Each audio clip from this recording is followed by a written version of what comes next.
आप लोगों का स्वागत है। मैं आप लोगों के लिए बहुत ही ज़्यादा एक्साइटिंग मांगा लेकर आया हूँ जो बहुत ही ज़्यादा कमाल का होने वाला है। इसलिए प्लीज़ अभी चैनल को सब्सक्राइब कर लीजिए और साथ ही वीडियो को लाइक करके बेल आइकन पर भी क्लिक कर दीजिएगा। तो एपिसोड 1 की शुरुआत में हमें एक डेजर्ट का सीन दिखाया जाता है और वहाँ हमें जिया नाम की लेडी को दिखाते हैं जो अपने मन में सोच रही थी कि ये ड्रैगी सिटी की आखिरी सुरक्षित जगह बची है। यहाँ जिया की हालत बहुत ज़्यादा खराब हो चुकी थी और फिर भी वो चले जा रही थी और वो अपने मन में सोचती है, लू, अगर मैं तुम्हारे लड़के को यहाँ पर भी नहीं ढूंढ पाती और वो मुझे यहाँ पर भी नहीं मिलता तो मैं किस चेहरे से तुम्हारे सामना कर पाऊंगी। और वो ये सब सोच ही रही थी अभी वहां पर कई सारे जंगली जानवर आ जाते हैं और वो सब जियांग की तरफ ही बढ़ रहे थे। तो जियांग उन सब बीस्ट को देखकर सोचती है कि आखिर इस जैसी जगह पर इतने सारे बीस्ट कहाँ से आ गए। फिर एक बियर बीस्ट उस पर हमला करने वाला होता है तो वो जिया है तो जिया ये समझती है कि ऐसे ही उसकी मौत लिखी हुई थी। पर तभी वहां पर एक लड़का आ जाता है जो उस बीस्ट के सिर पर कूदता है जिससे उस बियर बीस्ट की हालत बहुत ज्यादा खराब हो जाती है। और वो भी उस लड़के को देखकर कहता है, आखिर तुम फिर से यहाँ पर कैसे आ गए।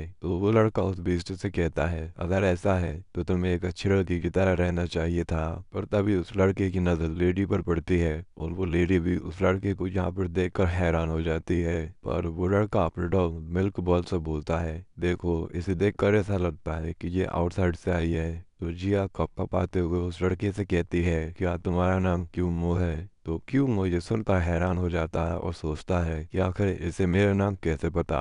फिर नेक्स्ट सीन खंडर बड़ी सिटी पर आ जाता है जहाँ पर उस सिटी की चीफ ग्रैंड परलोंग जिया से पूछते हैं, तो तुम मो को यहाँ से वापस ले जाने के लिए आई हो। तो जिया उनसे कहती है हाँ, और मो भी ये सुनकर सोचता है कि आखिरकार मैं बाहर की दुनिया को एक्सप्लोर कर पाऊंगा। और जिया भी उन लोगों को देखकर सोचती है, तो ये लोग हैं जिनने 20 साल तक मो का ख्याल रखा। अब ग्रैंड परलोंग जियान से सबूत दिखाने का कहते हैं और कहते हैं कि अगर तुमने हम लोगों से झूठ बोलने की कोशिश भी की तो हम लोग मिलकर तुम्हें मार डालेंगे। ये सुनकर जियान थोड़ी सी घबरा जाती है और सोचती है, मुझे ऐसा लगा ही था इतनी आसानी से ये बातें सॉल्व नहीं होने वाली। फिर जियांग उन लोगों से कहती है, मो का फेस उसकी माँ से मिलता है। जो सुनकर सब चुप हो जाते हैं और अगले ही पल सब लोग चिल्लाते हुए कहते हैं कि ये सही कह रही है। इसलिए ग्रैंडपा उसे कहते हैं, अब समय आ गया है कि तुम्हें बाहर की दुनिया में जाकर अपनी ट्रेनिंग को पूरा करना होगा। ये शायद तुम्हें बॉटल लेक को ब्रेक थ्रू करने में मदद करेगा।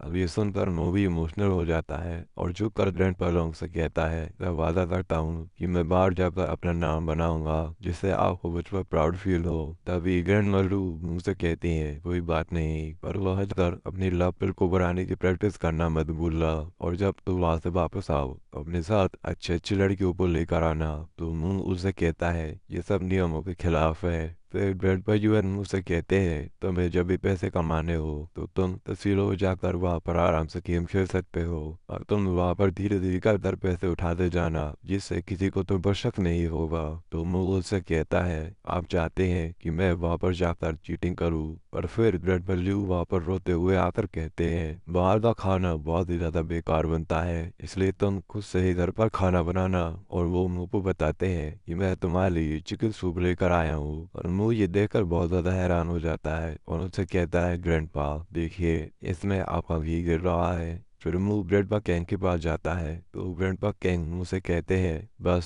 सफिशिएंट नॉलेज के साथ तुम अपने फेथ को बदल सकते हो। अगर तुम्हारे पास तभी भी पैसों की कमी आ जाए तो बस किसी भी बैंक को हैक कर लेना। तो मुंह उनसे कहता है, ग्रैंडपा मैं ऐसा कभी नहीं करने वाला। और जियांग भी ये सब बातें सुनकर हैरान हो जाती है और सोचती है, आखिर ये लोग कौन है। गाइस, क्या आप कभी किसी अपने को ऐसी सलाह दे सकते हो? प्लीज मुझे कमेंट करके जरूर बताना। अब जियांग मो को वहां से अपने साथ लेकर जाने लगती है तो सब लोग उसे अलविदा कर रहे होते हैं और ग्रैंड परलोंग उसे देखकर सोचते हैं, ये सब इसकी किस्मत में लिखा हुआ था। अगर इसके पिता को ये पता होता कि एक दिन मो को इसकी ग्रैंडपा को पालना पड़ेगा तो मैं ये सोचता हूँ कि आखिर वो कैसा फील करता। तो ग्रैंड मल्लू कहती है, बस हम लोग उम्मीद कर सकते हैं कि मून लॉन्ग के सपने को पूरा कर सके। तो ग्रैंड परलोंग उसे कहते हैं वो जरूर करेगा क्योंकि मून को ड्रैगन सिटी का एक दिन टॉप मास्टर बनना है। अब हमें 3 दिन बाद का ड्रैगन सिटी का सीन दिखाते हैं जहाँ पर मो और जिया उसके घर पर आ गए थे। तो जिया मो से कहती है, तुम्हारा अपने घर में स्वागत है, मुझे माफ करना ये था है। सच में लड़कियों के लिए हर चीज कम पड़ जाती है। पर मो ये देखकर काफी ज्यादा खुश होता है क्योंकि वो घर सच में काफी ज्यादा बड़ा था। और मो बाहर लगे फूलों को देखकर भी काफी ज्यादा खुश होता है और अपने डॉग मिल्क बॉय से कहता है, ये देखो ये कितनी ज्यादा सुंदर है। पर तभी पीछे से एक गाड़ी निकलती है जो मो को पूरी तरह से गीला कर देती है। तो मो इसके बारे में आंटी जिया को बताता है और कहता है कि मेरे कपड़े पूरी तरह से खराब हो गए हैं। तो आंटी जिया मो से कहती है, कोई बात नहीं, तुम ऊपर जाकर इन्हें धो सकते हो। और मोनू ऊपर जाकर टॉयलेट को ढूंढने लगता है पर तभी उसे एक रूम के अंदर से आवाजें आती है। तो वो उस गेट को ओपन करते हुए सोचता है कि यहाँ से कैसी आवाजें आ रही है। पर जैसे ही वो गेट को खोलता है तो मोनू ये देखकर काफी ज्यादा शर्मा जाता है क्योंकि वहां पर एक लड़की नहा रही थी और वो भी मोनू को देखकर काफी ज्यादा शर्मा जाती है और जोर से चिल्लाने लगती है। ये सब सीन रात की तरफ शिफ्ट हो जाता है जहाँ पर सभी लोग डाइनिंग टेबल पर बैठे हुए थे। पर जियांग की लड़की और उसका हस्बैंड मो पर इस इंसिडेंट की वजह से काफी ज्यादा गुस्सा थे। जियांग की लड़की का नाम जाओ युन है। जाओ युन जियांग से कहती है, ये एक अनाथ लड़का है और आखिर आपसे ऐसे किसने कहा था कि आप इसे ढूंढ कर यहाँ पर ले आए। तो जियांग जाओ पर गुस्सा करती है और कहती है, आखिर तुम्हारी हिम्मत कैसे हुई अपनी माँ से ऐसे बात करने की। और जियांग का हस्बैंड भी जाओ युन को चुप करता है पर फिर वो जियांग से कहता है, वो सच ही तो कह रही है, ये एक अनाथ लड़का है जो हमारे घर में रहकर हमारा ही खाना खा रहा है। क्या इससे और भी ज्यादा अच्छा होने की जरूरत है। तो जियांग अपने पति को चुप करते हुए कहती है, भले ही यहाँ पर कुछ भी हो पर तुम्हें इसके सामने तो ऐसी बात नहीं करनी चाहिए। तो मो जियांग से कहता है, आंटी ये ठीक कह रहे हैं। तो जियांग मो को अच्छा फील कराने के लिए कहती है, इन सब पर ध्यान मत दो, तुम अभी अभी आए हो इसलिए तुम्हारे साथ एडजस्ट नहीं हो पाए, पर कुछ समय में ये तुम्हारे साथ एडजस्ट हो जाएंगे। और साथ ही जियांग मो को कुछ खाने के लिए देती है और कहती है, ये मीट बॉल्स तुम्हारे अंकल ने बनाए हैं, यानी टेस्ट करके बताओ कि ये कैसे बने बने हैं। जिसके बाद जियांग कहती है, खाना खाकर अच्छे से सो जाना, कल हम तुम्हारे पेरेंट्स से मिलने जाएंगे। फिर हमें नेक्स्ट दिन का सीन दिखाते हैं जहाँ पर जिया और मो दोनों ग्रेवयार्ड पहुंच चुके थे। जिया दो ग्रेव्स के सामने खड़ी होकर मो से कहती है, मो ये तुम्हारे पेरेंट्स की ग्रेव है। तो मो जियांग से पूछता है, आंटी जियांग क्या आपको पता है कि मेरे पेरेंट्स की मौत कैसे हुई थी। जियांग कहती है, वैसे तो मैं और तुम्हारी माँ काफी सालों तक बेस्ट फ्रेंड्स थे पर वो हमेशा मेरी चिंता किया करती थी इसलिए उसने इसके बारे में मुझे कभी भी नहीं बताया। अब मो जियांग से कहता है, आंटी मैं अपने पेरेंट्स के साथ कुछ समय अकेले में रहना चाहता हूँ इसलिए क्या प्लीज आप यहाँ से कुछ देर के लिए जा सकती हैं। तो जियांग उससे कहती है, ठीक है। जिसके बाद वो वहां से चली जाती है और वो ग्रेस के सामने बैठकर कहता है, माँ पापा मैं आपको यहाँ पर देखने आया हूँ। जो बोलकर वो वहीं पर बैठ जाता है और उनके सामने अगरबत्ती लगा देता है। पर तभी उसकी नजर किसी पर पड़ती है और वो देखता है कि कुछ लोग उसकी तरफ ही आ रहे थे। जहाँ एक बूढ़ा सा आदमी कहता है, मास्टर जाओ मुझे पूरा यकीन है कि ये सही जगह है। जिसके बाद वो आगे आकर मो के पेरेंट्स की ग्रेव पर हाथ रखकर कहता है, पता नहीं आखिर किस कमीने ने यहाँ पर फैंसी का ट्रेजर छुपाया था, अब बस हवे से खोद कर निकालना होगा। फिर वो मो को किक करते हुए कहता है, ये लड़का यहाँ पर आखिर कहाँ से आ गया। ये लड़के तुम मेरे रास्ते से हट जाओ। पर मो वहां से जरा सा भी नहीं हटता और उससे कहता है, डियर सर मैं यहाँ पर अपने पेरेंट्स को ऑनर कर रहा हूँ, मैं बिजी हूँ, प्लीज आप यहाँ से चले जाएं। ये सुनकर वो आदमी काफी ज्यादा गुस्सा हो जाता है और मुंह को और दूर से लात मारता है और कहता है, बकवास, तुम मेरे और फेंजुए की खजाने के बीच में आ रहे हो, मैं तुम्हें मार डालूंगा। और मुंह को इस बात से गुस्सा आता है और वो जैसे ही खड़ा होता है तो वो बूढ़ा आदमी उसे कहता है, तुमने देख लिया, चलो अब यहाँ से जल्दी से निकल जाओ। पर मुंह उस बूढ़े आदमी को एक जोरदार थप्पड़ मारता है और कहता है, तुम्हें एक ग्रेव के बारे में ऐसी बात करके उसकी बेइज्जती नहीं करनी चाहिए। और फिर उस आदमी को कंधा पकड़ पर कर बैठा देता है और कहता है, एक आदमी को अपने मरे हुए इंसानों को ऑनर करने से रोकना एक बहुत बड़ा पाप है और ये मेरे पेरेंट्स के लिए काफी ज्यादा शर्म की बात होगी कि मैं तुम लोगों को उनकी ग्रेव्स खोद कर उन्हें उनके पूर्वजों से अलग करने दूं। जिसके बाद वो उस आदमी को एक जोरदार किक करता है जिससे वो आदमी पीछे लगे पेड़ से जाकर टकराता है और काफी ज्यादा घायल हो जाता है। और वो उससे कहता है, तुम्हें ऐसे पाप के लिए तो मर जाना चाहिए। ये देखकर उसके साथ आए हुए लोग काफी ज्यादा हैरान हो जाते हैं और वो आदमी कहता है, कैप्टन जाओ इस पूरी ड्रैगन सिटी में केवल एक यही जगह है जो सबसे ज्यादा कीमती है। प्लीज कैसे भी कर इस लड़के से उस जमीन को बचाइए। जाओ गुस्से में मुंह की तरफ देखते हुए सोचता है, ये सब मुझे मेरे ग्रैंडपा के लिए करना पड़ेगा और उनके लिए तो मैं इस पूरे ग्रेवयार्ड को भी काट सकता हूँ। फिर जाओ मुंह से कहता है, छोटे भाई चलो बैठकर बातें करते हैं, मुझे ये जमीन का टुकड़ा चाहिए, तुम बताओ तुम इसकी कितनी कीमत लोगे। मुंह कहता है, अगर मैं इसे नहीं बेचना चाहूँ और इसकी कोई भी कीमत ना हो तो तुम क्या करोगे। पीछे वो बूढ़ा आदमी कपकपाते हुए उठता है और मुंह से कहता है, अगर यही बात है तो हम लोग इस पूरी जगह को ही खत्म कर देंगे। कोई भी मुझे फेंगजियो के खजाने को लेने से नहीं रोक सकता। इस सिटी में फेंगजियो का ऐसा कोई भी ट्रेजर नहीं है जो मेरे हाथ से बच सके। मो फेंगजियो के खजाने के बारे में सुनकर हंसने लगता है और उस बूढ़े आदमी से पूछता है, क्या तुम फेंगजियो मास्टर हो।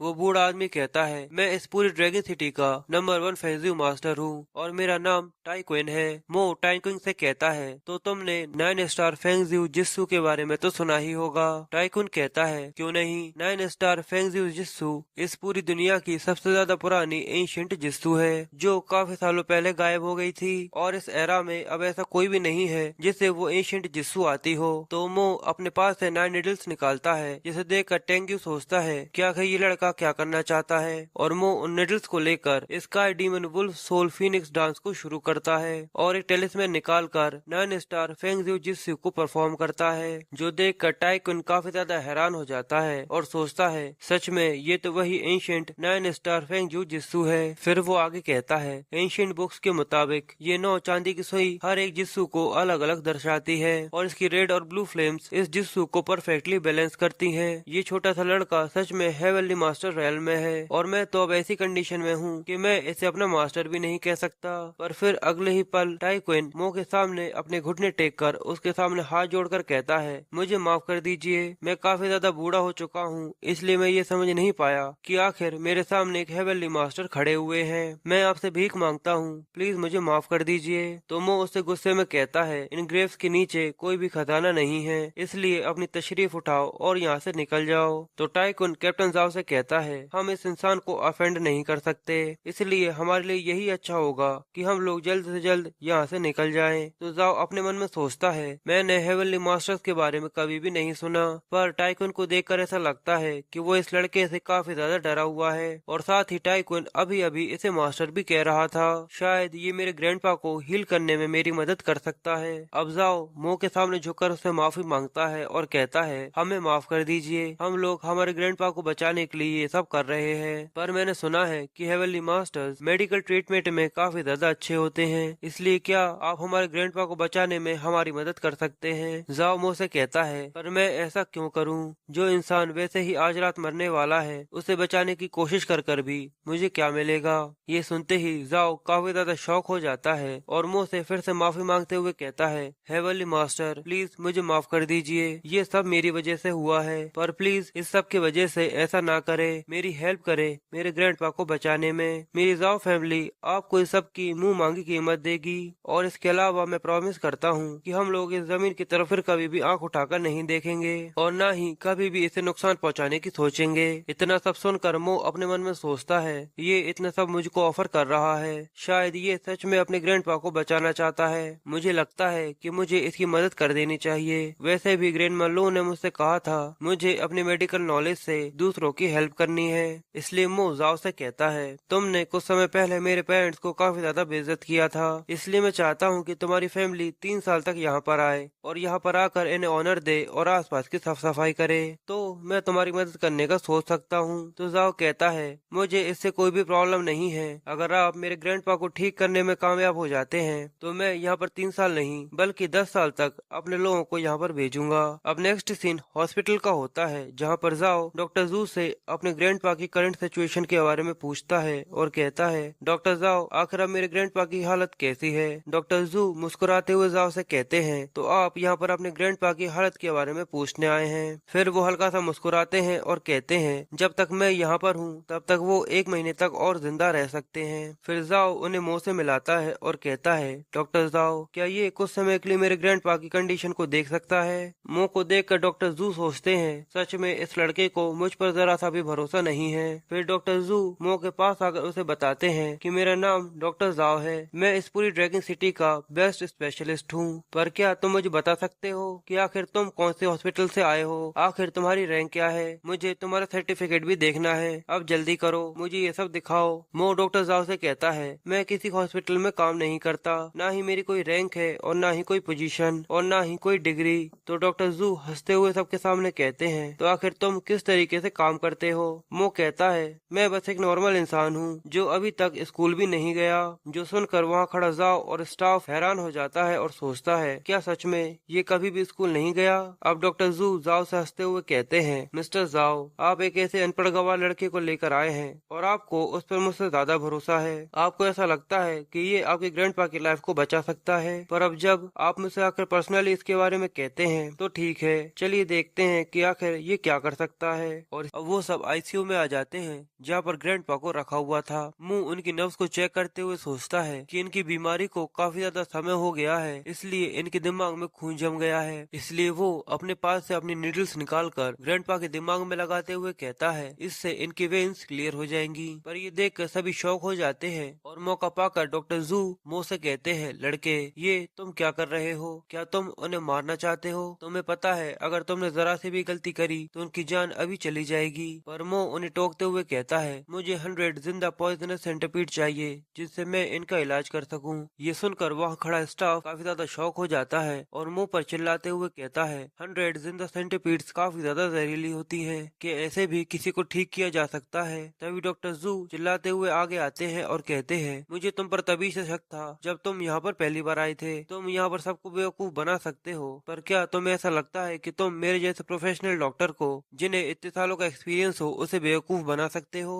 100 जिंदा सेंटीपीड्स काफी ज्यादा जहरीली होंगी, अगर वो किसी को भी काट लें तो वो तुरंत ही मर जाए। मुझे ऐसा लगता है कि तुम्हें जाओ फैमिली के दुश्मनों ने यहाँ पर ग्रैंडपा जाओ को मारने के लिए भेजा है। फिर वो जाओ से कहता है, आपके ग्रैंडपा बहुत ज्यादा पावरफुल इंसान है, इसलिए लोग उन्हें मारना चाहते हैं। आपको ऐसे लोगों से बचकर रहना होगा। जाओ ये सुनकर सोचता है कि डॉक्टर जू ठीक कह रहे हैं, अगर मैं इसकी बात मान लेता तो इसने मेरे ग्रैंडपा को मार ही देना था। फिर जाओ अपने गार्ड से कहता है कि मो को पकड़कर यहाँ से ले जाओ, पर जैसे ही वो मो को पकड़ने के लिए आगे जाते हैं, मो उन्हें झटकारते हुए कहता है, मैं खुद से ही चल सकता हूँ। पर जैसे ही मो जाओ के साइड में से निकलता है तो वो उससे कहता है, अगर आज रात तुम्हारे ग्रैंडपा मर जाते हैं तो इस सब की जिम्मेदारी तुम्हारी होगी। जिसके बाद नेक्स्ट सीन ड्रैगन सिटी के प्रिजन का होता है। यहाँ पर ड्रैगन सिटी के सभी कैदियों को रखा जाता है। वहाँ वो गार्ड्स मो को अंदर ले जाते हुए आपस में बात करते हुए कहते हैं, इसे सेल 002 में डाल देते हैं जिससे इसे मेडिसिन बनाने का अच्छा टेस्ट आ जाए। तो दूसरा गार्ड उससे कहता है, वो इससे खेल लेंगे क्योंकि इसने ओल्ड जाओ को मारने की कोशिश की है और ये इसकी जिंदगी की सबसे बड़ी गलती है। फिर वो गार्ड्स मो को सेल 002 में डालकर उससे कहते हैं, अब जब तक तुम यहाँ पर हो अच्छे से एंजॉय करना। जो बोलकर वो हंसते हुए वहाँ से चले जाते हैं। तभी मो अपने सामने 3 बॉडी बिल्डर प्रिजनर्स को देखता है जो मो से पूछते हैं, बच्चे आखिर तुमने क्या किया है? तो मो वहीं पर साइड में बैठ जाता है और उनसे कहता है, मैंने किसी की जान बचाने की कोशिश की थी, इसलिए उन लोगों ने मुझे यहाँ पर डाल दिया। तो वो आदमी हंसते हुए मो से कहता है, ऐसा मजाक मत करो, क्योंकि मैंने पहली बार सुना है कि किसी की मदद करने के लिए किसी को जेल में डाल दिया हो। फिर वो मो की तरफ बढ़ते हुए उसको टच करता है और कहता है, वाओ तुमसे कितनी अच्छी फीलिंग आ रही है। पर मो उसका हाथ झटक देता है और उससे कहता है, आखिर तुम क्या करने की कोशिश कर रहे हो? तभी वो वहाँ पर साबुन डालते हुए कहता है, मेरे उस साबुन को उठाने में मदद करो। तो मो उस साबुन को देखकर कहता है, आखिर इसने ये यहाँ पर क्यों गिरा दी? फिर मो उन लोगों से दूर हटते हुए कहता है, सिक्सर्स तुम लोग बहुत अजीब से हो, मुझसे दूर रहना। अब ये सुनकर वो तीनों भी गुस्सा हो जाते हैं और वो अपनी बॉडी दिखाते हुए कहते हैं, ठीक है, अगर तुम ऐसे नहीं चाहते तो हम इस सब को हार्ड वे में करेंगे। फिर हमसे ये मत कहना कि हमने ये गलत किया।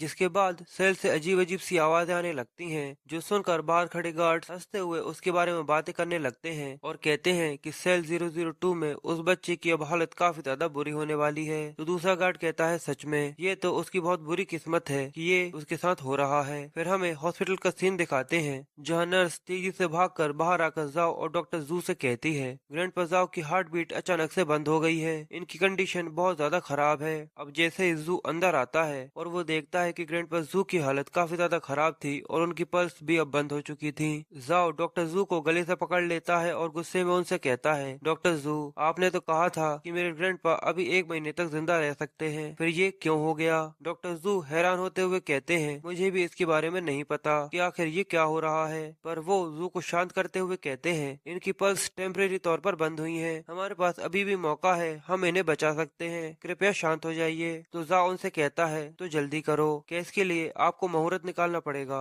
अब डॉक्टर जू जल्दी से ग्रैंडपा को शॉक देने की तैयारी करने का बोलते हैं, तो उनके साथ वाले डॉक्टर्स उनसे कहते हैं, ये नामुमकिन है, अगर इन्हें शॉक दिया गया तो इनके दूसरे ऑर्गन्स खराब हो सकते हैं और इनर ब्लीडिंग की वजह से इनकी मौत जल्दी ही हो जाएगी। और वहीं जू दीवार से टिक कर सोचता है कि ये सब मेरी गलती है, ये सब मेरी लापरवाही की वजह से हो रहा है। फिर वो सोचता है, क्या ग्रैंडपा को बचाने का इसके अलावा कोई और तरीका नहीं है? पर तभी उसे मो की वो बात याद आती है जो उसने वहाँ से जाते हुए कही थी। उसने जाओ से कहा था, अगर ग्रैंडपा आज रात मर जाते हैं तो ये सब तुम्हारी गलती होगी, और अगर ऐसा हो तो मुझे आकर जरूर ढूंढना। इसलिए जू अब जल्दी से अपने साथियों से 100 जिंदा सेंटीपीड्स को ढूंढने का कहता है और अपने एक और गार्ड जिसका नाम लकी है उसे अपने साथ प्रिजन चलने का कहता है। फिर हमें प्रिजन का सीन दिखाते हैं जहाँ पर वो गार्ड्स बोर होकर चेस खेल रहे थे और वो कहते हैं कि सेल 002 से अब कोई भी आवाज क्यों नहीं आ रही। तो दूसरा गार्ड कहता है, लगता है वो बच्चा अब तो खत्म हो गया होगा, उन लोगों ने उसकी बहुत ज्यादा बुरी हालत कर दी होगी।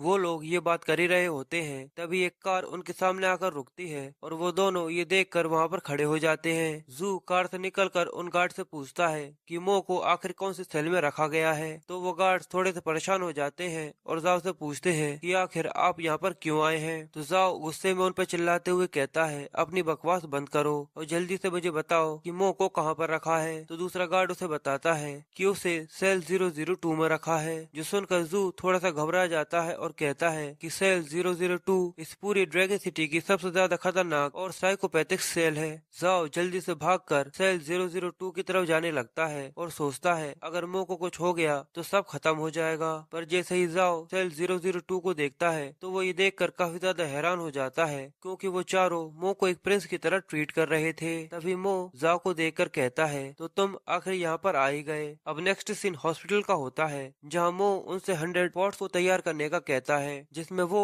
हर्ब्स डाल देता है और उसमें आग लगा देता है। ये देखकर डॉक्टर समझ जाते हैं कि मो एक लॉस्ट आर्ट को परफॉर्म कर रहा है जिसे डेन फर्नेस फायर कंट्रोल कहते हैं। मो अपनी उंगली के इशारे से फायर को कंट्रोल करता है और डॉक्टर जू ये देखकर काफी ज्यादा हैरान होते हैं और सोचते हैं कि ये लड़का इस तरीके से किसी मैजिक को परफॉर्म कैसे कर सकता है, आखिर ये कौन है और कहां से आया है। और जू भी ये देखकर सोचता है, मुझे लगता है कि शायद ये ग्रैंडपा को बचा सकता है। फिर वो इशारा करता है जिससे सभी पॉट से फायर निकलकर आसमान में इकट्ठी होती है और उससे एक पिल बनती है जो मो के हाथ पर आकर रखा जाती है। तो मो उन लोगों से कहता है, एलेक्सर तैयार हो चुका है, अब बस 100 सेंटीपीड्स को लेकर आना है, जिन्हें इस एलेक्सर के साथ ग्रैंडपा को खिलाने से उनकी तबीयत ठीक हो जाएगी। तो डॉक्टर जू जाओ से कहते हैं, मैंने ऐसा कभी भी नहीं देखा, क्या सच में तुम किसी जिंदा सेंटीपीड को इन्हें खिलाने वाले हो? तो जू गुस्सा होते हुए डॉक्टर जाओ से कहता है कि आपके पास इसके अलावा कोई और अच्छा तरीका है? फिर मो ग्रैंडपा जू को एलेक्सर और वो जिंदा सेंटीपीड खिला देता है, जिसके बाद वो सभी बस वेट करने लगते हैं। पर बस थोड़ी ही देर के बाद ग्रैंडपा की पल्स फिर से चलने लगती हैं, जो देखकर सभी लोग काफी ज्यादा हैरान हो जाते हैं और कहते हैं कि ये लड़का झूठ नहीं कह रहा था,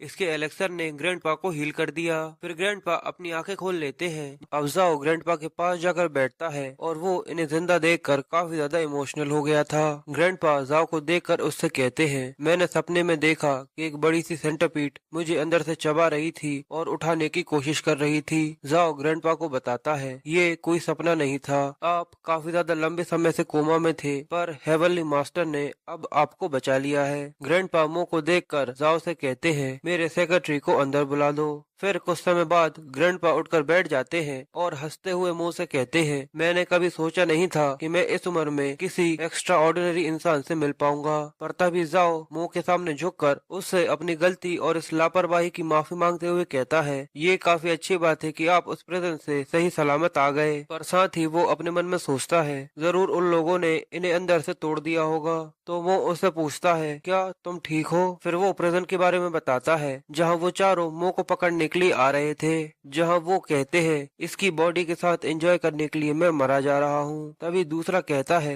ये तुम्हारी बुरी किस्मत है कि आज तुम हम लोगों से मिले। पर अगले ही सीन में वो चारों अपना सिर पटक कर मुंह से माफी मांगते हुए कहते हैं हमें माफ कर दीजिए। तो दूसरा कहता है आज से हम ऐसी अश्लील हरकतें करना बंद कर देंगे, प्लीज हम लोगों को माफ कर दीजिए। फिर सीन फिर से हॉस्पिटल में आ जाता है, जहाँ ग्रैंडपा ये सब सुनकर मुंह से कहते हैं कि ये सारी गलती जाओ की है कि उसने आपकी बात नहीं मानी, उसकी तरफ से मैं आपसे माफी मांगता हूँ। और वहीं डॉक्टर जू भी ये सब सुन रहे थे। तभी जाओ वहाँ पर मो के लिए कई सारे गिफ्ट्स लेकर आ जाता है और कहता है ये मेरी तरफ से आपके लिए as a thank you gifts है, प्लीज इन्हें एक्सेप्ट कीजिए, बाद में मैं और भिजवा दूंगा। पर मो उसे मना करते हुए कहता है इन्हें आप वापस ले जाइए, एक हीलर को इन सब का लालच नहीं होना चाहिए। और साथ ही वो अपने मन में सोचता है ग्रैंड माँ ने मुझे सिखाया था कि मुझे किसी भी चीज का लालच नहीं करना चाहिए। फिर वो जाओ से आगे कहता है अब प्रॉब्लम सॉल्व हो गई है और यहाँ पे कुछ भी ऐसा नहीं है जिसके लिए मेरी जरूरत हो, इसलिए अब मैं घर जा रहा हूँ। और साथ ही वो सोचता है कि अगर मैं और ज्यादा लेट हुआ तो आंटी जियांग मेरे लिए टेंशन में आ जाएंगी। जो बोलकर वो जाने लगता है तो जाओ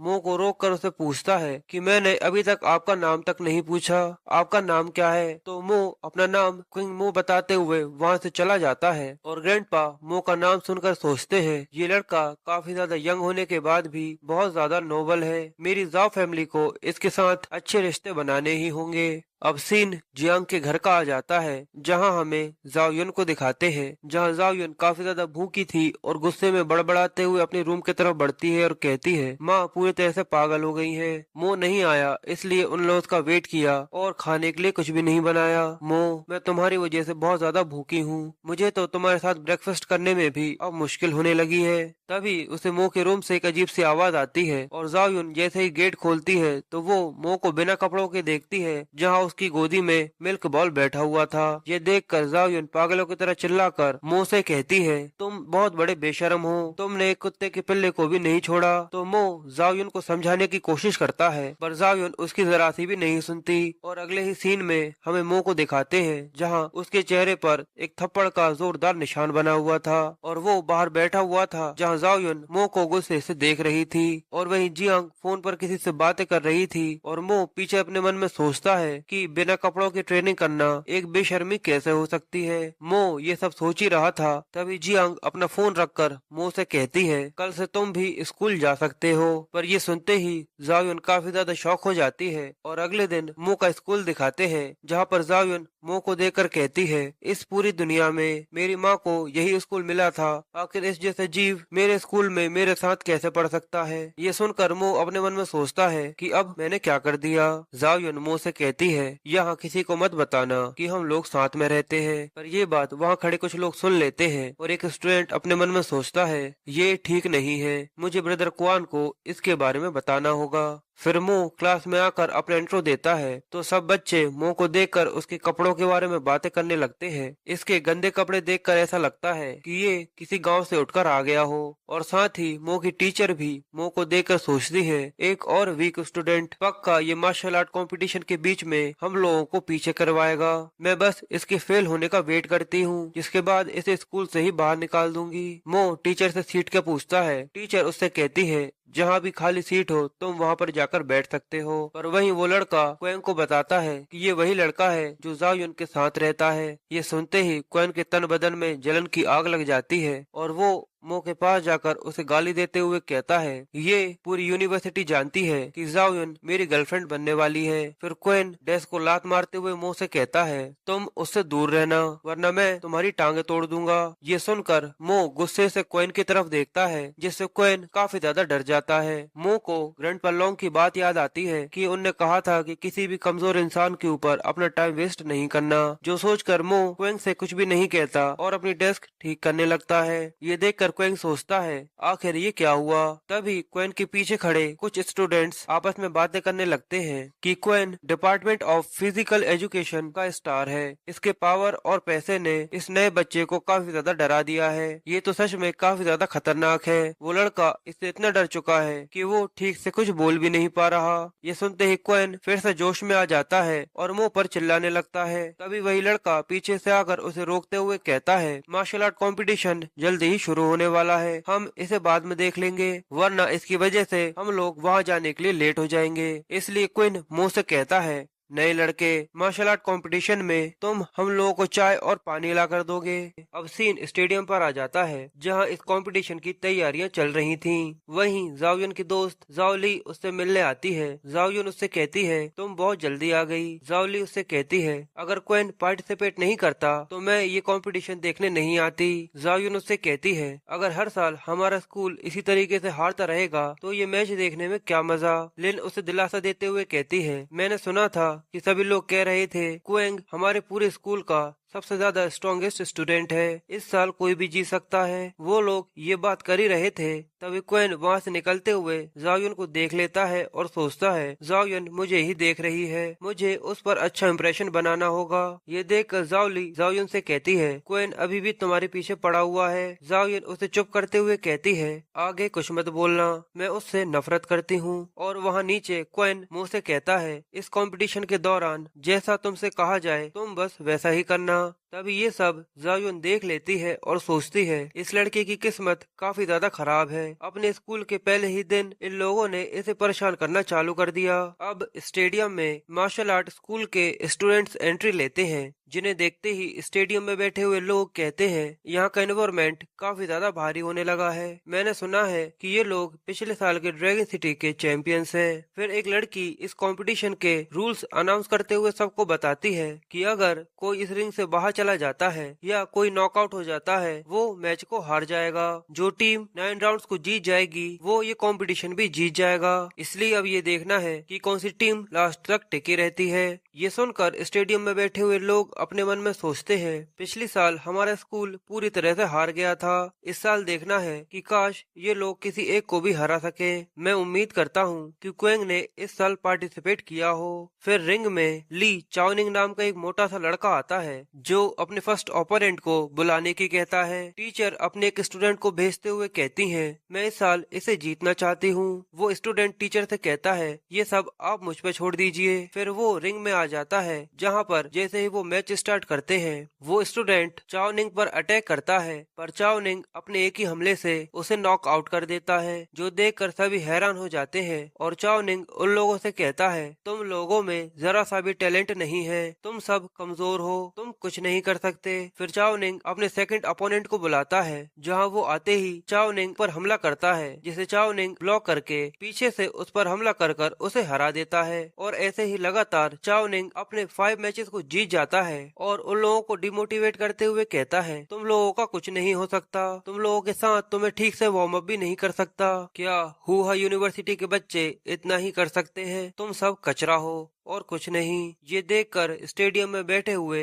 हुआ यूनिवर्सिटी के स्टूडेंट्स अपनी टीम को चेयर करते हुए कहते हैं, तुम लोग ये कर सकते हो। क्यू यांग आगे आकर इन सब को अपनी ताकत का मजा चखाओ। पर वहाँ क्यू यांग खुद ही चाओनिंग से काफी ज्यादा डरा हुआ था और वो सोचता है, चाओनिंग बहुत ज्यादा स्ट्रॉन्ग है, मैं पक्का हार जाऊंगा, मैं क्या करूँ। ऐसे तो जाओयुन मुझे पसंद नहीं करने वाली, मुझे कुछ न कुछ तो करना ही होगा। फिर उसके मन में एक आइडिया आता है और वो और उसका दोस्त मार्शल आर्ट स्कूल के रेस्ट एरिया में जाकर दूसरी टीम के लीडर लोंग से रिक्वेस्ट करते हैं कि वो क्यूआंग को ये राउंड जीत जाने दे, क्योंकि वो जाओयुन के सामने शर्मिंदा नहीं होना चाहता। तो ब्रदर लोंग क्यूआंग से कहता है, क्या तुम्हें दिखता नहीं है कि मेरे साथियों को भी पानी चाहिए? तुम ये मैच जीतना चाहते हो तो जाओ पहले मेरे साथियों को पानी दो, जिसके बाद हम इसके बारे में बात करेंगे। ये सुनते ही क्यूआंग मुंह से चाओनिंग को पानी देने का कहता है, तो मो चुपचाप चाओनिंग के लिए पानी लेकर जाता है, जहां चाओनिंग के हाथों से बोतल फिसल जाती है, जिससे उसके कपड़े गीले हो जाते हैं। पर चाओनिंग मुंह पर अपना गुस्सा निकालते हुए उसके मुंह पर टॉवल फेंकता है और कहता है, क्या तुम अंधे हो गए हो? तुम्हारी वजह से मेरा पैंट गीला हो गया। ये देखकर ब्रदर लोंग मुंह से चाओनिंग के सामने घुटनों पर बैठकर उससे माफी मांगने का कहते हैं, पर मुंह अपनी जगह से नहीं हिलता। तो ब्रदर लोंग उससे कहते हैं, जल्दी से झुको और उससे माफी मांगो। इस बात से मुंह को गुस्सा आ जाता है और वो चाओनिंग से कहता है, तुम्हें मुझसे माफी मांगनी होगी, क्योंकि अब मैं तुम्हें पीटने वाला हूँ। स्टेडियम में सभी लोग ये देखकर आपस में बातें करने लगते हैं। वहाँ क्या हो रहा है? लगता है उस नए लड़के ने मार्शल आर्ट स्कूल के स्टूडेंट से पंगा ले लिया है और वो बहुत ज्यादा गुस्से में है। पर नीचे सभी मो की ये बात सुनकर जोर जोर से हंस रहे थे और ब्रदर लोंग मो से कहता है, तुम क्या बकवास कर रहे हो? लगता है कि ये लड़का पागल हो गया है। क्विंग मो को समझाते हुए कहता है, मेरा बना बनाया काम खराब मत करो, या नीचे आओ और जल्दी से ब्रदर लोंग से माफी मांगो। और साथ ही वो कहता है, लगता है ये पागल हो चुका है, प्लीज मेरे काम में टांग मत अड़ाओ। पर चाओनिंग एक डेविलिक स्माइल देते हुए मो से कहता है, अगर तुम मुझे हराना चाहते हो तो रिंग में आ जाओ। अगर तुम अपने इन हाथ पैरों से मुझे हरा पाते हो तो मैं वादा करता हूँ मैं तुमसे माफी मांग लूंगा। पर तुम्हारे इस कमजोर से शरीर को देखकर ऐसा लगता है कि अगर मैं तुम्हारे ऊपर पेट रख दूं तो तुम ऐसे ही खत्म हो जाओगे। फिर अनाउंसर ये देखकर कहता है, किसी ने ये नहीं सोचा था, पर स्पोर्ट डिपार्टमेंट ने अपना नया कंटेस्टेंट भेजा है जिसका नाम। तभी वो रुक जाता है और टीचर से मो का नाम पूछता है तो टीचर मुंह लटकाते हुए बोलती है, इससे क्या फर्क पड़ता है, वैसे भी वो हारने ही वाला है। और स्टेडियम में बैठे हुए लोग भी ये देखकर आपस में बातें करने लगते हैं कि स्पोर्ट डिपार्टमेंट को आखिर क्या हो गया है। अगर ये लड़का हार जाता है तो किसी के साथ स्विच भी नहीं कर पाएगा, मैं ये नहीं देख सकता। तभी मैच को स्टार्ट कर देते हैं तो चाओनिंग स्पीड में मो की तरफ बढ़ते हुए उसी गाली देकर कहता है, कमीने, मैं तुम्हें इतनी बुरी तरीके से पीटने वाला हूँ कि तुम बाद में मुझसे माफी मांगने के लायक तक ना रहो। पर तभी मो चाओनिंग को एक जोरदार पंच मारता है जो देखकर सभी लोग बहुत ज्यादा शॉक हो जाते हैं और यहाँ तक टीचर की तो आंखें बाहर आ जाती हैं क्योंकि चाओनिंग एक ही पंच में हार चुका था। और लोंग भी ये देखकर सोचता है, एक मूव, आखिर ऐसा कैसे हो सकता है? मो के एक पंच ने उसे हरा दिया। मो पूछता है कि अब आगे कौन है तो येन चेंग नाम का एक लड़का आता है और मो की तरफ बढ़ते हुए कहता है, मैं चाओनिंग से काफी ज्यादा स्ट्रांग हूँ, मैं तुम्हें हरा कर पूरी तरह से तबाह कर दूंगा। लोंग भी ये देखकर सोचता है येन चेन मो को हरा देगा। पर तभी मो एक ही पंच के साथ येन चेन को भी हरा देता है और येन चेन को रिंग के बाहर फेंक देता है। ये देखकर लोंग को समझ में नहीं आता कि आखिर यहाँ पर क्या हो रहा है। बस एक ही मूव, ये तो चाओनिंग से काफी ज्यादा स्ट्रांग था। फिर मो लोंग से कहता है, मेरा टाइम वेस्ट करना बंद करो, तुम सब एक साथ आ जाओ, मैं तुम सबको एक साथ हरा दूंगा। जो सुनकर लोंग गुस्से से भर जाता है और अपने साथियों को लेकर मुंह पर हमला करता है और उससे कहता है कि आज तू मरेगा। पर सभी ये देखकर अपनी आंखें हटा नहीं पा रहे थे और क्विंग भी ये देखकर सोचता है, मैंने ऐसा नहीं सोचा था कि ये नया लड़का फाइटिंग में इतना ज्यादा अच्छा होगा। और रेफरी भी ये सोचता है कि ये बहुत ज्यादा स्ट्रांग है, अब मैं क्या करूं, क्योंकि मो ने उन सबको एक साथ ही हरा दिया था। इसलिए रेफरी ये अनाउंस करता है कि इस साल के मार्शल आर्ट कंपटीशन का विनर हुआ स्कूल वाले हैं। जो सुनते ही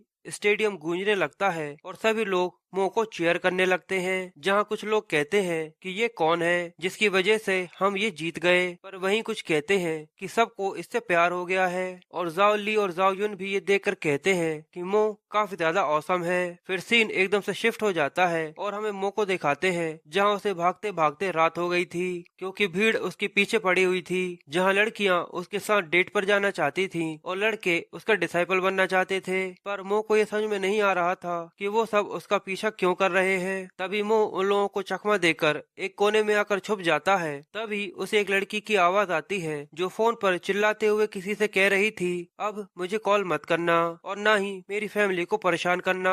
जो बोलकर वो फोन रखकर घूमती है। तभी उसे मो दिखता है तो वो लड़की सोचती है कि ये उसका पीछा कर कर यहाँ पर आ गया। इसलिए वो लड़की बिना सोचे समझे मो पर चिल्लाना चालू कर देती है और कहती है, मैं तुम्हें मेरा वीचैट नहीं देने वाली और ना ही मेरा मोबाइल नंबर।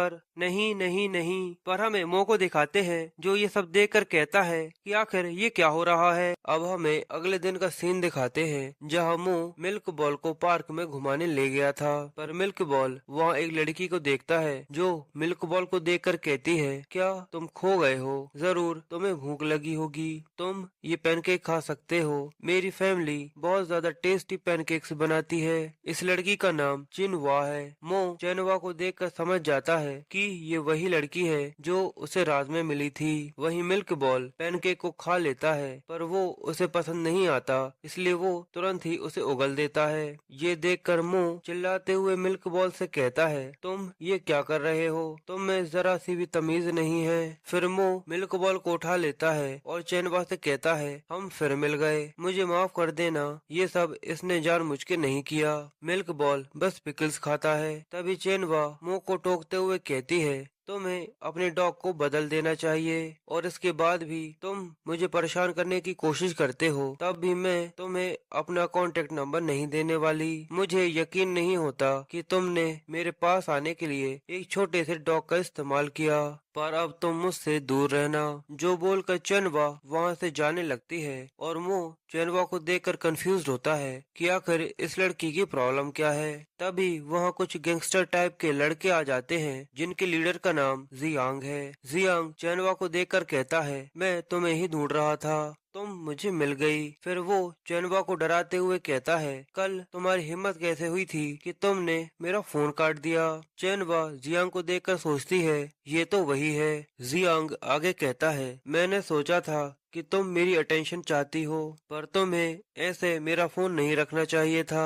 मेरे साथ स्टॉल पर चलो जहां तुम अपने हाथों से मेरे लिए पैनकेक्स बनाना। फिर वो चेन फैमिली के स्टॉल पर आ जाते हैं जहां जियांग चेनवा के पेरेंट्स से कहता है, पागलों की तरह ऑर्डर्स लेना बंद करो, मुझे तुम्हारा ये स्टॉल चाहिए। चेनवा जियांग से कहती है, तुम्हें बड़ों से तमीज से बात करना चाहिए, पर साथ ही वो अपने मन में सोचती है, ये कमीना फिर से यहाँ पर आ गया। पिछली बार इन लोगों ने हमारा स्टॉल तोड़ दिया था, क्या वो काफी नहीं था कि ये लोग फिर से यहाँ पर आ गए हैं? तभी जियांग चेनवा का हाथ पकड़कर उससे कहता है, अगर तुम मेरे लिए पैनकेक्स नहीं बनाना चाहती तो आज मैं तुम्हें यहाँ से जाने नहीं देने वाला। चलो चलते हैं, मैं तुमसे बहुत प्यार से प्यार करूँगा। ये सुनते ही मो जियांग का हाथ पकड़ लेता है और उससे कहता है, किसी लड़की की स्ट्रेंथ को लड़के से कंपेयर नहीं करना चाहिए। जो बोलकर वो जियांग का हाथ और टाइट पकड़ लेता है। जियांग दर्द में चिल्लाते हुए कहता है, प्लीज मेरा हाथ छोड़ दो, पर साथ ही वो सोचता है कि ये बहुत ज्यादा स्ट्रॉन्ग है।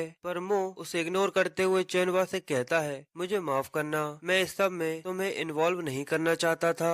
ये देख जियांग गुस्से में मो को गाली देते हुए कहता है, तुम्हारी मुझे इग्नोर करने की हिम्मत कैसे हुई? फिर वो पीछे की तरफ कूदते हुए कहता है, क्या तुम किसी राजकुमारी को बचाने वाले हीरो बनना चाहते हो? पर मो उससे कहता है, क्या तुम यहाँ पर पैनकेक्स खाने आए हो? मैं तुम्हारे लिए बना देता हूँ। ये सुनकर जियांग हंसते हुए कहता है, ये तुम्हारे बस की बात नहीं, क्या कभी तुमने कोई पैनकेक बनाया है? पर सामने मो पैनकेक्स बनाना चालू कर देता है और मो का टैलेंट देखकर जियांग का मुंह खुला का खुला रह जाता है। और चेनवा के पेरेंट्स भी ये देखकर कहते हैं कि इस लड़के ने हीट को पूरी तरह से अपने कंट्रोल में किया हुआ है और पैनकेक बनाने के सभी इंग्रेडिएंट्स बहुत ही ज्यादा इक्वली अमाउंट में डाले हैं। आखिर ये लड़का कौन है? चेनवा भी ये देखकर कहती है, मैंने अपनी पूरी लाइफ में इस लेवल के किसी इंसान को नहीं देखा जो इतना अच्छा कुक हो, ये तो काफी कमाल का है। तभी मो का पैनकेक रेडी हो जाता है और उससे बहुत ही ज्यादा खुशबू आती है। आसपास खड़े सभी लोग उस खुशबू से आकर्षित होते हुए कहते हैं, चैन फैमिली के स्टॉल से पहली बार इतनी अच्छी खुशबू आ रही है, चलो चलकर देखते हैं आखिर वहाँ पर क्या बन रहा है। जियांग भी इस खुशबू की वजह से बहुत ज्यादा शौक हो जाता है, इसलिए मो उससे पूछता है, क्या तुम ये खाना चाहते हो? जियांग मो से कहता है, अपना मुंह बंद रखो और जल्दी से ये पैनकेक मुझे दे दो। मो के ये सुनने भर की देर थी कि मो गरम पैनकेक जियांग के मुंह पर फेंक कर मार देता है, जिससे जियांग का मुंह बहुत ज्यादा जलने लगता है और वो जोर से चिल्लाते हुए अपने साथियों से कहता है, इस स्टॉल को पूरी तरह से तोड़ दो और साथ ही इस लड़के को भी बहुत पीटना। ये देखकर चेनवा मो से कहती है, जल्दी से यहाँ से निकल जाओ वरना ये लोग तुम्हें जान से मार देंगे। तो मो कई सारे गरम पैनकेक्स बनाते हुए कहता है, हर एक के लिए एक एक है, पर अगर तुम्हें और चाहिए तो मैं और बना सकता हूँ। जो बोलकर वो उन लोगों पर गरम गरम पैनकेक्स फेंकना चालू कर देता है, जिससे जियांग के बाकी साथियों का भी मुंह जलने लगता है और वो सब भी जोर जोर से चिल्लाकर वहाँ पर लेट जाते हैं। और मो अपनी नाक में उंगली डालकर वहाँ पर बैठा हुआ जियांग से कहता है, क्या तुम्हें और पैनकेक्स खाने हैं? जियांग घबराते हुए मो से कहता है, नहीं मेरा पेट पेट भर गया है। और मो से कहता है अगर ऐसा है तो ठीक है, तुम लोग यहाँ से जा सकते हो।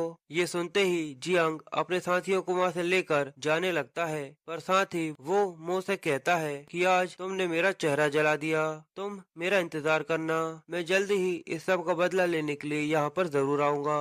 जो बोलकर वो सब वहाँ से चले जाते हैं और चेनवा के पेरेंट्स मो के पास आकर उसका शुक्रिया करते हैं क्योंकि मो ने उनके स्टॉल को बचा लिया था। पर मो उन लोगों से कहता है इसकी कुछ भी जरूरत नहीं है, मैंने कुछ ज्यादा नहीं किया।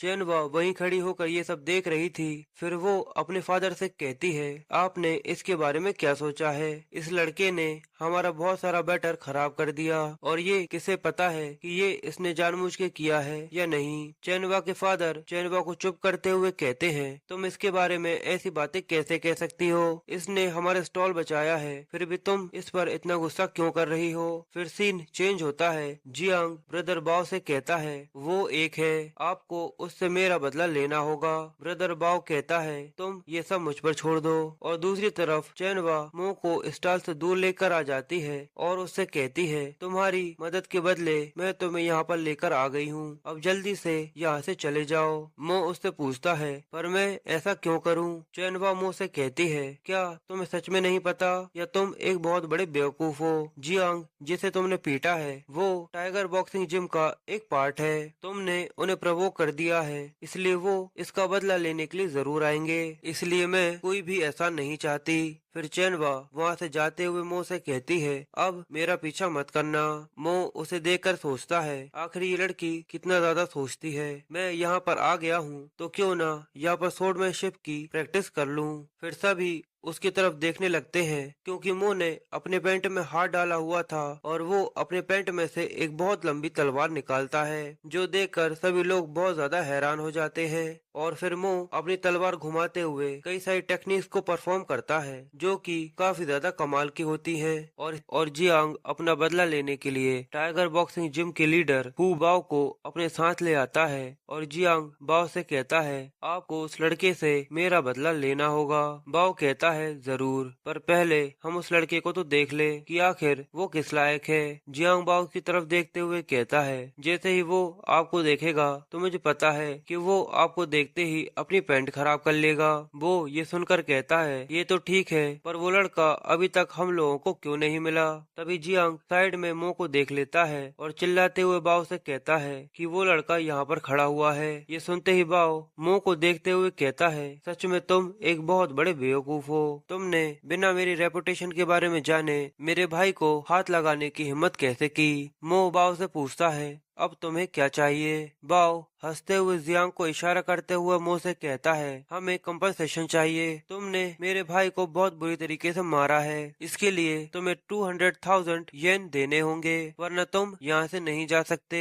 200,000 येन का सुनकर मो भी हैरान हो जाता है और पार्क में खड़े हुए लोग ये देखकर आपस में बातें करने लगते हैं कि ये लोग हु फैमिली के बॉक्सिंग जिम के आदमी हैं जो इस लड़के को पीटने के लिए यहाँ पर आए हैं। ये लड़का तो बहुत ज्यादा बड़ी मुश्किल में पड़ चुका है। मो भी ये समझ जाता है कि वो लोग कंपेंसेशन के तौर पर उसे ब्लैकमेल करने की कोशिश कर रहे हैं। बाओ ये देखकर सोचता है ये लड़का सच में बहुत ज्यादा बेवकूफ है। मो उससे पूछता है अगर मैं तुम्हें कोई भी पैसा ना दूं तो तुम क्या करोगे? बाओ और उसके साथी हमला करते हुए मो से कहते हैं अगर तुम हमें पैसा नहीं दोगे तो हम तुम्हें तब तक पीटेंगे जब तक तुम पैसा नहीं निकालोगे। फिर सीन पार्क के बाहर का होता है जहाँ एक कार पार्क के सामने रुकती है जिसके अंदर से एल्डर लू नाम का एक ओल्ड मैन निकलता है। बॉडीगार्ड उनसे पूछता है आखिर आपको आपकी पेंटिंग बनाने के लिए ऐसा क्या चाहिए था जो आप ऐसी जगह पर आए हैं? आपको जो भी मटेरियल्स चाहिए थे आप मुझे बता देते, वो आपको अरेंज कर दिए जाते।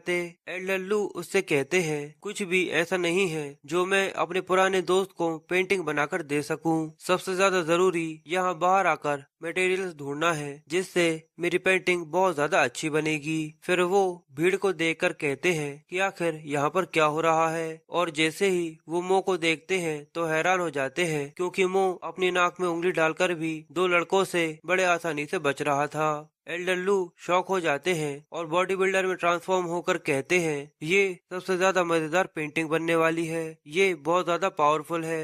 मैं अपने आप को इसे बनाने से नहीं रोक सकता। फिर वो अपना ब्रश और पेपर लेकर इसे ड्रॉ करना चालू कर देते हैं और सामने वो मुंह से कहता है, तुम्हें बस डॉज करना आता है। इससे साबित हो जाता है कि मेरे मास्टर के अलावा मुझसे ज्यादा एक्सपर्ट यहाँ पर कोई भी नहीं है। और पीछे उसके साथी बो को चेयर करते हुए कहते हैं, आपके एक पंच से ही ये मर सकता है। इसके साथ अच्छे से खेलिएगा क्योंकि इसने आपको प्रवोक किया है। ये सुनते ही बाओ मो की तरफ बढ़ते हुए कहता है, लड़के तुमने सुन लिया ना, अब मेरे सामने गिड़गिड़ाकर भीख मांगने के समय निकल चुका है। जो बोलकर वो अपना पंच रेडी करता है और मो के काफी पास पहुंच जाता है। तभी मो अपने एक जोरदार पंच बाओ के चेहरे पर मारता है और उसका मुंह तोड़ देता है और फिर कहता है, तुम बहुत ज्यादा शोर मचाते हो। बाओ के साथ आए हुए सभी साथी ये देखकर काफी ज्यादा हैरान हो जाते हैं और कहते हैं, आखिर ये कैसे हो सकता है, बस एक ही पंच, बाओ इतने आसानी से कैसे हार सकता है। वहाँ खड़े सभी लोग भी ये देखकर हैरान हो जाते हैं और उन सबको अपनी आंखों पर भरोसा नहीं होता और वो कहते हैं, टाइगर बॉक्सिंग स्कूल का सबसे ज्यादा बड़ा डिसाइपल एक ही पंच में कैसे हार सकता है। और मो जियांग से कहता है, क्या इसके अलावा कोई और है जिससे तुम मुझे लड़ाना चाहते हो। ये सुनते ही जियांग और उसके साथी डरते हुए वहाँ से भागने लगते हैं और कहते हैं, ये पूरी तरह से पागल है। जियांग अपने मन में सोचता है, बस लीडर ही इस लड़के को पीट सकते हैं और कोई नहीं। उन लोगों के जाने के बाद मो को अपने पीछे से आवाज आती है, तुम बहुत अच्छे हो, तुम्हारी वजह से मैं इतनी अच्छी पेंटिंग बना पाया, इसलिए मैं तुम्हें ये पेंटिंग देना चाहता हूँ। ये सुनकर वहाँ पीछे खड़े हुए लोग काफी ज्यादा उदास हो जाते हैं और कहते हैं, ये लड़का बहुत ही ज्यादा लकी है। मैंने सुना है मिस्टर लिू अपनी हर एक पेंटिंग को कम से कम 10 मिलियन में बेचते हैं। पर मो उनकी तस्वीर को देखकर कहता है, आपकी इस काइंडनेस के लिए शुक्रिया, पर मैं आपसे ये पेंटिंग नहीं ले सकता क्योंकि इसमें कई सारे डिफॉल्ट्स हैं। ये सुनकर पीछे खड़ा एक आदमी आगे आकर मो से पूछता है, क्या तुम्हें इसके बारे में पता है? क्या तुम्हारे सामने कौन खड़ा है? ये मिस्टर लिू लाओ है, हुआ के सबसे ज्यादा फेमस चाइनीज पेंटिंग मास्टर। ऐसे कई सारे लोग हैं जिन्हें इनकी पेंटिंग देखने को भी नहीं मिलती और मैं भी चाइनीज पेंटिंग को काफी ज्यादा पसंद करता हूँ, इसलिए मैं मिस्टर लिू की पेंटिंग की बेइज्जती करते हुए तुम्हें नहीं देख सकता। मिस्टर लिू उसे शांत करते हुए कहते हैं, वैसे भी ये पेंटिंग मैंने इसी के लिए बनाई है। तभी मो उनसे वो पेंटिंग और ब्रश ले लेता है और उसमें कुछ चेंजेस करने लगता है और उसे पूरी तरह से मॉडिफाई करके मिस्टर लिू को दिखाता है। वो पेंटिंग देखकर बहुत ज्यादा एक्साइटेड हो जाते हैं और कहते हैं, इस मॉडिफिकेशन की वजह से ये पेंटिंग पहले से भी ज्यादा अच्छी हो गई है, ये तो एक मास्टरपीस बन चुकी है। फिर मिस्टर लिू मुंह को रिस्पेक्ट देते हुए कहते हैं, क्या मैं आपका नाम जान सकता हूँ? ये देखकर पीछे खड़ी भीड़ कहती है, मिस्टर लिू तो इस लड़के को अपना टीचर मान चुके हैं। मो उन्हें अपना नाम बताते हुए कहता है, मेरा नाम मो है और मैंने पेंटिंग देखकर सोचा कि मैं उसके साथ खेल लूं। ये ग्रैंडपा कैंग के नॉलेज के सामने कुछ भी नहीं है। जो सुनकर मिस्टर लिू शॉक हो जाते हैं और सोचते हैं, इस लड़के ने बस पेंटिंग के साथ खेला और फिर मुझसे भी ज्यादा अच्छी पेंटिंग बना दी। ये सोचकर वो बहुत ज्यादा डिमोटिवेट हो जाते हैं और वहीं पर बैठ जाते हैं। मो वहाँ से जाने लगता है तो वो आदमी मो के पीछे आकर उसे रोक कर कहता है, क्या तुम एक पेंटिंग मेरे लिए भी बना सकते हो? तो मो उसके लिए भी एक पेंटिंग बना देता है जिसे वो आदमी देखकर कहता है, ये बहुत ही ज्यादा कमाल की है, मुझे तो इससे प्यार हो गया है। फिर वो आदमी मो को इस पेंटिंग के बदले ट्यानफू होटल का गोल्डन कार्ड देते हुए कहता है, जब भी आप ट्यानफू होटल में आएंगे आपको वहाँ की सारी सर्विसेज पूरी तरह से फ्री दी जाएंगी, प्लीज इसका अच्छे से ख्याल रखिएगा। मो उससे वो कार्ड ले लेता है और वहाँ से जाते हुए सोचता है, उसने मुझे इनवाइट तो किया है पर मैं किसी भी होटल में जाने में जरा सा भी इंटरेस्टेड नहीं हूँ। वो ये सोच ही रहा था तभी जाओ पीछे से भागा भागा हुआ आता है और मो को एक इनविटेशन कार्ड देते हुए कहता है, आज से 3 दिन बाद ग्रैंडपा जाओ के ठीक होने की पार्टी रखी गई है, इसलिए वो चाहते हैं कि आप वहाँ पर जरूर आए। अब सीन 3 दिन बाद रात में लोंगशी होटल का होता है जहाँ वो पार्टी रखी गई थी। मो होटल के बाहर खड़ा होकर सोचता है कि ये बहुत ही ज्यादा लग्जरियस है, पर मुझे ये नहीं पता कि वो ओल्ड मैन अब ठीक है या नहीं। मो गेट पर खड़ा होकर ये सब सोच ही रहा था तभी पीछे से क्यू यान अपनी कार से उतरते हुए मो को देख लेता है और कहता है, क्या बात है, मुझे नहीं पता था कि तुम यहाँ पर काम करते हो। पर मो क्यू यान को देखकर उससे कुछ नहीं कहता और वहाँ से जाने लगता है। तो क्यू यान मो को रोक कर उससे कहता है, पढ़ाई के साथ काम करना एक काफी अच्छी बात है, तुम्हें इसमें शर्म आना नहीं चाहिए। पर साथ ही क्यूआन अपने मन में सोचता है, मेरे पास यही अच्छा मौका है तुम्हें ह्यूमिलिएट करने का। तुम्हारे जैसा भिखारी जायुन को जरा सा भी डिजर्व नहीं करता। जो बोलकर क्यूआन आगे चला जाता है, जहाँ मो वेटर्स की ड्रेस देखकर समझ जाता है कि उसकी ड्रेस भी वेटर्स की तरह लग रही है। पर फिर वो इसे इग्नोर करते हुए हॉलवे में घूमने लगता है तो क्यूआन मो को देखकर सोचता है, मैंने सोचा नहीं था कि ये लड़का ग्रैंडपा जोंग की पार्टी में काम कर रहा होगा। अब मैं अपने ग्रैंडपा और एल्डर जोंग के अच्छे रिलेशन का इस्तेमाल करके देखो तो मैं कैसे बेइज्जत करता हूँ। फिर क्यूआन चिल्लाते हुए मो से कहता है, मेरे लिए रेड वाइन लेकर आओ। पर मो उस पर ध्यान नहीं देता। क्यूआन मो को धक्का देते हुए कहता है, क्या तुम बहरे हो गए हो? तुम्हें सुनाई नहीं देता कि मैंने तुमसे रेड वाइन मंगाई है? पर साथ ही वो सोचता है, आज मैं इस भिखारी को अपना स्टेटस समझाता हूँ कि हम दोनों में आखिर कितना फर्क है। मो क्यूआन को देखकर उसे कुछ नहीं कहता और उसके लिए रेड वाइन लेकर आ जाता है और क्यूआन को सर्व करता है। तो क्यूआन ये देखकर काफी ज्यादा खुश होता है और कहता है कि ये वेटर बनकर मेरा ही नाम खराब कर रहा है, पर अपना दुश्मन अगर आपको सर्व करे तो इससे अच्छी फीलिंग क्या हो सकती है। फिर क्यूआन के शैतानी दिमाग में एक और ख्याल आता है और वो कहता है, चलो तुम्हारे साथ थोड़ा और खेलते हैं। फिर क्यूआन अपना ही ग्लास अपने पैरों पर गिरा देता है और फिर मुंह पर चिल्लाते हुए मैनेजर को आवाज देता है और कहता है कि तुम्हारे वेटर ने मेरे शूज गंदे कर दिए। शोर सुनते ही मैनेजर भागा भागा आता है और क्यूआन को देखकर उससे माफी मांगता है और मुंह के कंधे पर मारकर उसे इशारा करता है और कहता है, तुमने क्यूआन से अभी तक माफी क्यों नहीं मांगी? तभी क्यूआन पब्लिक में एक अच्छा आदमी बनने का नाटक करते हुए कहता है, ये मेरा क्लासमेट है इसलिए माफी मांगने की जरूरत नहीं है। पर फिर वो आगे कहता है, अगर तुम चाहो तो झुककर मेरा जूता साफ कर सकते हो। ये सुनते ही मैनेजर मुंह पर चिल्लाते हुए कहता है, क्या तुमने नहीं सुना? जल्दी झुको और उनके जूते साफ करो। पर मो उन दोनों को इग्नोर करते हुए वहाँ से आगे निकल जाता है और सोचता है, ग्रैंडपा जोंग की पार्टी में मैं कुछ भी खराब नहीं करना चाहता, इसलिए ये लोग जो भी कह रहे हैं इन्हें यहीं पर छोड़कर मैं यहाँ से जा रहा हूँ। ये देखकर वहाँ खड़े गेस्ट एक दूसरे से बातें करने लगते हैं कि क्यूआंग काफी ज्यादा अच्छा इंसान है, पर ये सारी इनरिस्पॉन्सिबिलिटी मैनेजर की है कि वो अपने एम्प्लॉइज को ही नहीं संभाल पाते। पर अगर इसकी बजाय मैं होता तो मैं इसे अभी के अभी जॉब से निकाल देता। मैनेजर अपनी इतनी ज्यादा इंसल्ट होते हुए देखकर मुंह पर चिल्लाते हुए कहता है, मैं तुम्हें जॉब से निकालता हूँ, जल्दी से अपने कपड़े बांधो और यहाँ से निकल जाओ। फिर तभी गेट खुलता है और पीछे से ग्रैंडपा जोंग अपनी फैमिली के साथ होटल में आ जाते हैं। ये देखकर क्यूआंग जल्दी से ग्रैंडपा का वेलकम करने के लिए गेट पर जाता है और उनसे कहता है कि यहाँ पर एक वेटर है जिसे ये नहीं पता कि वो क्या कर रहा है, इसलिए मैं उसे सजा देने ही वाला था। क्यूआंग ये बोलता ही रह जाता है। तभी ग्रैंडपा जोंग और उसकी फैमिली उसे इग्नोर करके आगे निकल जाती है और मो को रिस्पेक्ट देते हुए कहती है, हम लोगों को माफ कर देना, हम लोग लेट हो गए, मैं उम्मीद करता हूँ कि आप हमें माफ कर देंगे। ये देखकर सभी काफी ज्यादा शॉक हो जाते हैं और मैनेजर की तो हवा टाइट हो जाती है और क्यूआंग भी ये देखकर समझ जाता है कि मो कोई वेटर नहीं है, पर ग्रैंडपा जाओ उसे आखिर इतनी ज्यादा इज्जत क्यों दे रहे हैं। मो ग्रैंडपा से कहता है, आपको ऐसा कुछ करने की जरूरत नहीं है। फिर ग्रैंडपा जोंग सब लोगों को बताते हैं कि मो मेरा वीआईपी गेस्ट है, अगर किसी ने इसे डिसरिस्पेक्ट किया इसका मतलब आज उसने मुझे भी डिसरिस्पेक्ट किया। ये सुनकर सभी फिर से काफी ज्यादा शॉक हो जाते हैं और मैनेजर समझ जाता है कि उसकी जॉब की पूरी तरह से वाट लग चुकी है। फिर ग्रैंडपा जोंग क्यूआंग से कहते हैं, भले ही तुम्हारे ग्रैंडपा और मेरे रिलेशन काफी ज्यादा अच्छे हो, पर तुम यहाँ पर आकर जो चाहो वो नहीं कर सकते, इसलिए अभी मेरी नजरों से दूर हो जाओ। फिर जाओ फैमिली मैनेजर को होटल से निकाल कर बाहर फिकवा देती है तो मैनेजर उन लोगों से भीख मांगते हुए कहता है, मुझे माफ कर दीजिए, मुझे एक और चांस दीजिए, मुझे ये नहीं पता था कि वो कौन है। पर जाओ उसकी जरा सी भी नहीं सुनता और उससे कहता है कि वो हमारे एक ऑनरी गेस्ट था, इसलिए अब यहाँ से दफा हो जाओ। बेचारा मैनेजर रोते हुए कहता है, मैंने अपने ही हाथों से अपने करियर को तबाह कर दिया।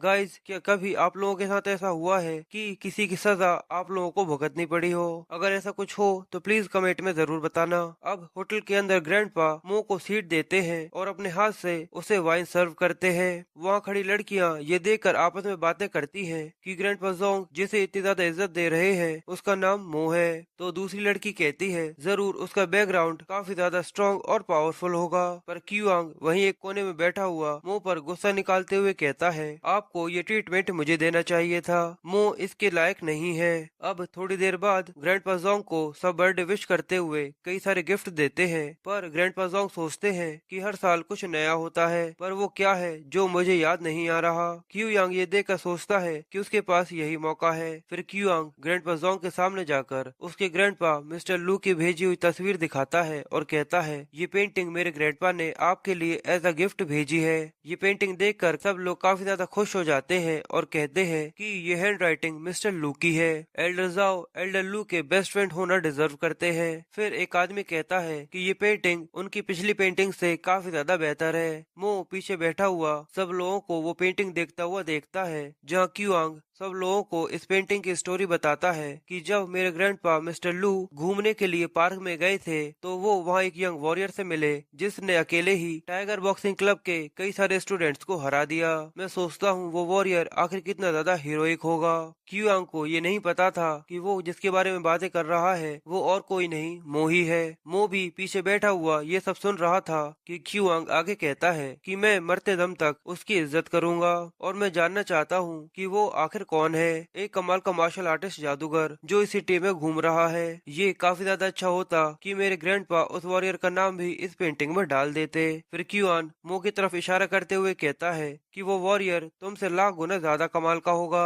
ये सुनकर मो एक फनी सा फेस बनाकर क्यूआंग से कहता है क्या तुम्हें ऐसा लगता है कि वो मुझसे ज्यादा कमाल का है। गाइस ये सीन देखकर सच में मैं बहुत देर तक अपनी हंसी नहीं रोक पाया था। फिर क्यूआंग कहता है ये सब छोड़ो और ये बताओ कि ग्रैंडपा जोंग के लिए तुम क्या गिफ्ट लेकर आए हो। ग्रैंडपा जोंग कहते हैं कोई बात नहीं, मो को मुझे कोई गिफ्ट देने की जरूरत नहीं है। पर क्यूआंग ग्रैंडपा जोंग को टोकते हुए कहता है आप ये गलत कह रहे हैं। आप ये बताइए कि इस डिनर पार्टी में ऐसा कौन है जो अपने साथ गिफ्ट लेकर नहीं आया। तो क्यूआंग मो की तरफ इशारा करते हुए कहता है वो मो है जिसके हाथ में कोई भी गिफ्ट नहीं है। ये सुनकर मो बड़े ही कूल अंदाज के साथ कहता है मैंने इन्हें जिंदगी दी है, क्या इनके लिए इतना काफी नहीं है। ये सुनकर सभी एक बार और शॉक हो जाते हैं और आपस में बातें करने लगते हैं कि ग्रैंडपा जोंग की बीमारी का इलाज जिसने किया था क्या वो ये लड़का है, तो इसीलिए ग्रैंडपा जोंग इसे इतनी ज्यादा इज्जत दे रहे हैं। पर क्यूआंग इस बात से काफी ज्यादा जल जाता है और मुंह पर चिल्लाते हुए कहता है हम यहाँ पर गिफ्ट देने की बात कर रहे हैं पर तुम यहाँ पर खाली हाथ आए हो। ये सुनकर मो क्यूआन को बताता है कि जो तुम्हारे ग्रैंडपा ने तुम्हें पेंटिंग दी है उसे बनाने के लिए डायरेक्शंस मैंने ही दी थी, तो तुम बताओ तुमने क्या किया। ये बात सुनते ही सभी लोग मो पर जोर जोर से हंसने लगते हैं और क्यूआन मो को नीचा दिखाने की कोशिश करते हुए कहता है तुम्हें मेरे ग्रैंडपा के पेंटिंग इंडस्ट्री के बारे में जरा सा भी पता नहीं है, फिर भी तुम्हारी हिम्मत कैसे हुई सबके सामने ऐसा बोलने की। ये सुनकर वहाँ खड़े गेस्ट भी एक दूसरे से बातें करने लगते हैं कि मिस्टर लू चाइनीज पेंटिंग के मामले में पूरी सिटी में नंबर 1 पर आते हैं और ये छोटा सा लड़का उनके काम में गलतियाँ कैसे बता सकता है। ग्रैंडपा जोंग भी मो की ये बात सुनकर कहते हैं क्या मैंने गलत तो नहीं सुन लिया, मिस्टर लू लोंगशिंग सिटी के एक बहुत बड़े प्रोफेशनल आर्टिस्ट है। फिर क्यूआंग मो से कहता है जैसे ही मेरे ग्रैंडपा आएंगे तुम्हें उनसे इसकी अच्छे से माफी मांगनी होगी। तभी पीछे से मिस्टर लू की आवाज आती है, वो कहते हैं मुझे बाहर शोर की आवाज आ रही थी कि अंदर कुछ मजेदार चल रहा है। ग्रैंडपा जोंग मिस्टर लू को देखकर उनका वेलकम करने के लिए उनके पास पहुंच जाते हैं तो मिस्टर लू लेट होने की वजह से उनसे माफी मांगते हैं। तभी क्यूआंग भी जल्दी से उनके पास पहुंच जाता है और मिस्टर लू से कहता है यहाँ एक ऐसा शख्स है जो बोल रहा है कि उसने आपको पेंटिंग बनाने के लिए डायरेक्शंस दी थी। मिस्टर लू ये सुनते ही कहते हैं कि आखिर वो कौन है, तो क्यूआंग मो की तरफ इशारा करते हुए बताता है कि उसने ऐसा कहा था।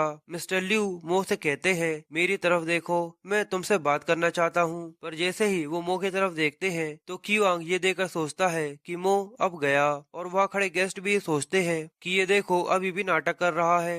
पर अब देखते हैं कि मिस्टर लिू इसे अच्छा सबक सिखाएंगे। पर तभी मिस्टर लिू ट्रांसफॉर्म होकर मो से चिपक जाते हैं और कहते हैं ब्रदर मो, लास्ट टाइम जब तुम चले गए थे तो मुझे ऐसा लगा था कि हम लोग फिर कभी नहीं मिल पाएंगे। यहाँ पर तुमसे मिलना मेरी बहुत ज्यादा खुशकिस्मती है। ये देखकर क्यूआंग फिर से काफी ज्यादा हैरान हो जाता है और फिर से सोच में पड़ जाता है कि आखिर यहाँ पर क्या हो रहा है, मेरे ग्रैंडपा भी इस भिखारी मो को इतनी इज्जत क्यों दे रहे हैं। फिर मो क्यूआंग के पास आकर उसके कंधे पर हाथ रखकर उससे कहता है सब ठीक है, तुम्हें डरने की जरूरत नहीं है। तुमने अच्छा खेलने की कोशिश करी, पर अब से अपने ग्रैंड पास की बात मानना। इतनी ज्यादा बेइज्जती होने की वजह से क्यूआंग अपने मन में सोचता है, मो मैं अपनी पूरी जिंदगी तुम्हारा ये चेहरा नहीं देखना चाहता। जिसके साथ ये पार्ट यहीं पर खत्म हो जाता है। गाइस, आप लोग वीडियो को लाइक नहीं करते और ना ही सब्सक्राइब करते हैं। प्लीज मुझे आपके सपोर्ट की बहुत ज्यादा जरूरत है, इसलिए प्लीज वीडियो को लाइक और चैनल को सब्सक्राइब करना मत भूलिएगा।